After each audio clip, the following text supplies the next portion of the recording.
നിങ്ങൾ UK-യിൽ വാടകയ്ക്ക് താമസിക്കുന്നവരോ അല്ലെങ്കിൽ UK-യിൽ വാടകയ്ക്ക് വീട് കൊടുത്തിട്ടുള്ളവരോ ആണെങ്കിൽ ഈ ഇൻഫർമേഷൻ നിങ്ങൾക്കുള്ളതാണ്. മെയ് 1, 2026 മുതൽ പുതിയ റെന്റേഴ്സ് റൈറ്റ് ആക്ട് നടപ്പിലാവുകയാണ്. അത് ഓൾറെഡി ലീഗലായി കഴിഞ്ഞു. ഇതിൻ്റെ ഭാഗമായി 7 മാറ്റങ്ങളാണ് വന്നിട്ടുള്ളത്. മാറ്റം 1, റെന്റ് ഇനി വർഷത്തിലെ ഒരു വട്ടം മാത്രമേ കൂട്ടാൻ പറ്റുള്ളൂ. അത് 2 മാസത്തെ നോട്ടീസ് കൊടുക്കണം.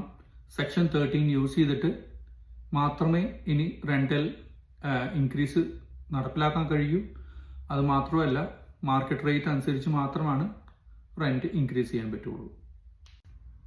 രണ്ടാമത്തെ മാറ്റം, നമ്മൾ അഡ്വാൻസ് വാങ്ങിക്കുമ്പം 1 മാസത്തെ റെന്റ് മാത്രമാണ് അഡ്വാൻസ് ആയിട്ട് വാങ്ങിക്കാൻ പറ്റുള്ളൂ. പലരും 2 മാസത്തെയും 3 മാസത്തെയും ഒക്കെ അഡ്വാൻസ് വാങ്ങിക്കുന്നവരുണ്ട്. അത് ഇനിമേൽ നടക്കില്ല.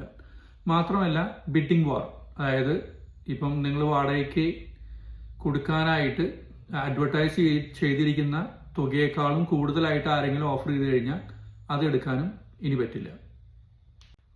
പിന്നൊരു മാറ്റം, സെക്ഷൻ 21 നോ ഫോൾട്ട് എവിക്ഷൻസ്. അത് ഇനിമേൽ അത് നടക്കില്ല.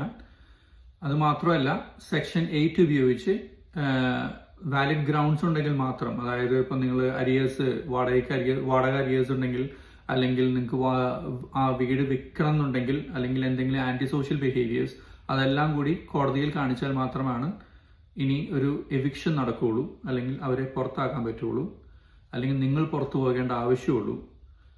പിന്നൊരു മാറ്റം, റോളിംഗ് പീരിയഡിക് ടെനൻസീസ് ആണ്. കാരണം മിക്ക ലാൻഡ് ലോഡ്സും ഒരു ഫിക്സ്ഡ് പീരിയഡ്സിന് 6 മാസത്തേക്ക് അല്ലെങ്കിൽ 1 വർഷത്തേക്ക് കൊടുക്കുന്ന ഒരു രീതിയുണ്ട്, കോംപ്ലിക്കേഷൻസ് കുറയ്ക്കാനായിട്ട്. അത് ഇനിമേൽ നടക്കില്ല. എപ്പോഴും അതൊരു റോളിംഗ് ടെനൻസീസ് ആയിരിക്കും. 2 മാസം നോട്ടീസ് കൊടുത്തിട്ട് മാത്രമാണ് ടെനന്റിനാണെങ്കിലും അല്ലെങ്കിൽ അതിൻ്റെ ഉടമസ്ഥനാണെങ്കിലും അതിൽ നടപടിയെടുക്കാൻ പറ്റുള്ളൂ. അവസാനത്തെ 2 മാറ്റങ്ങൾ എന്ന് വെച്ച് കഴിഞ്ഞാൽ, ഒന്ന്, നമുക്കറിയാം പട്ടികൾ അല്ലെങ്കിൽ പൂച്ച, എന്തെങ്കിലും പെറ്റ്സ് ഉണ്ടെങ്കിൽ പണ്ട് ഹൗസ് ഓണേഴ്സ് അത് റെസ്ട്രിക്റ്റീവ് ആയിരുന്നു. ഇനി മുതൽ അത് പറ്റില്ല. പട്ടികളുണ്ട് എന്നുള്ള പേരിൽ, അല്ലെങ്കിൽ പൂച്ചയുണ്ട് അല്ലെങ്കിൽ വേറെ എന്തെങ്കിലും പെറ്റ് ഉണ്ടെന്നുള്ള പേരിൽ ഒരിക്കലും അത് റിഫ്യൂസ് ചെയ്യാൻ പറ്റില്ല. മാത്രമല്ല, എപ്പോൾ വേണമെങ്കിലും council has a right to inspect your home. നിങ്ങളുടെ വീടുകൾ പരിശോധിക്കാനും അതുപോലെ നിങ്ങളുടെ എല്ലാ രേഖകൾ പരിശോധിക്കാനും ഉള്ള അവകാശം ഇപ്പം കൗൺസിൽസിന് കൊടുത്തിട്ടുണ്ട്. സോ ഇത് കുറേ കൂടി ടെനൻസിന്റെ ഭാഗത്തോട്ട് അല്ലെങ്കിൽ ടെനൻസിനെ സംരക്ഷിക്കാനായിട്ട് ഗവൺമെന്റ് വരുത്തുന്ന മാറ്റങ്ങളാണ്. So May 1, 2026